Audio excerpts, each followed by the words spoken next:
and he shrugged slightly. "You slack." Shinigami's face turned stony. "I am not slacking. I'm flying the ship," says an AI who once told me that she had plenty of capacity to handle multiple projects at once. Are you running out of memory? Do you need a defrag? Barnabas took pleasure in waltzing directly through Shinigami's projection. "Listen, you ingrate.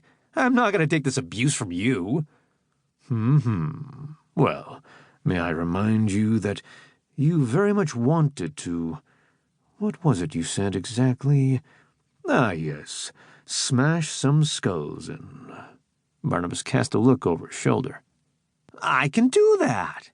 "You definitely cannot. I'm not letting you off this ship and into combat until I think you're ready." Shinigami created another projection right in front of him, causing him to stop briefly on instinct. She snickered at his expression. "Ah, yes, the much-vaunted human intellect. We're much better off with you in charge." "Let's try that experiment with you," Barnabas muttered. "You'll trip over your own feet." "I will not. This body is an atrocity, and it's far too difficult to use." "So we'll take the body back," Barnabas said airily. "No! It's mine." "You don't want it, and I'm sure a Chronix could use one." Shinigami huffed, but did not answer. A moment later, Barnabas heard a sound behind him. He turned to see the body come to life. It was always a somewhat disturbing process to watch it animate, and he grimaced when the chest shuddered and the eyes blinked. It took 2 tries for Shinigami to get up off the floor. "This is harder for me than you," she complained to Barnabas. "AIs aren't meant to have to learn this sort of thing." "You wanted to learn this," Barnabas pointed out. He made sure not to let his face twitch with amusement, while the body walked jerkily toward him. "Besides, you have far more memory to create things like subroutines. You can build an entirely new way of learning to use a body. And have you seen little kids learning to walk before? They're not good at it. I saw hollows of Christina. Christina doesn't count." They made their way to the bridge, Barnabas ambling with his hands in his pockets, Shinigami swearing both out of the speakers and the mechanical body as she struggled to walk smoothly. Barnabas refrained from suggesting she speak to Jeltor. He had mentioned it already, and Shinigami had been resistant to the idea of, as she said, having a jellyfish teach me how to walk. Barnabas thought Jeltor was probably the best person to teach her, but he was trying to learn to keep his mouth shut.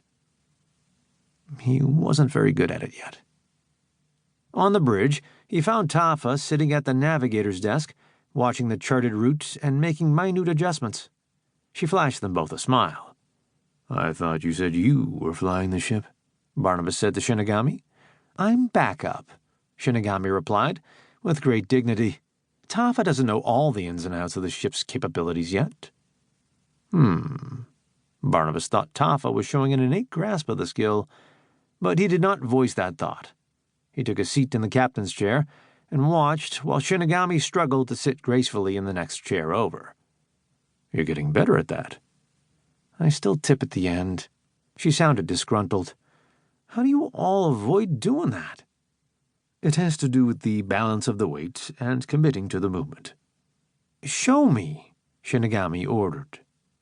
With a roll of his eyes, Barnabas complied, standing up and sitting down several times while Shinigami watched.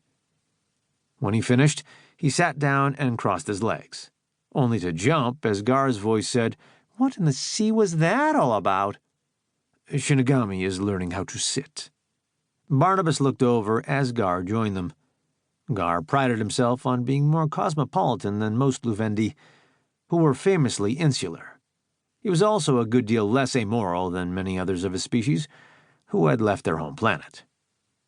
Still, the more comfortable he became with his new shipmates, the more Luvendi colloquialisms peppered his speech. Using the sea when others might use the universe was one of them.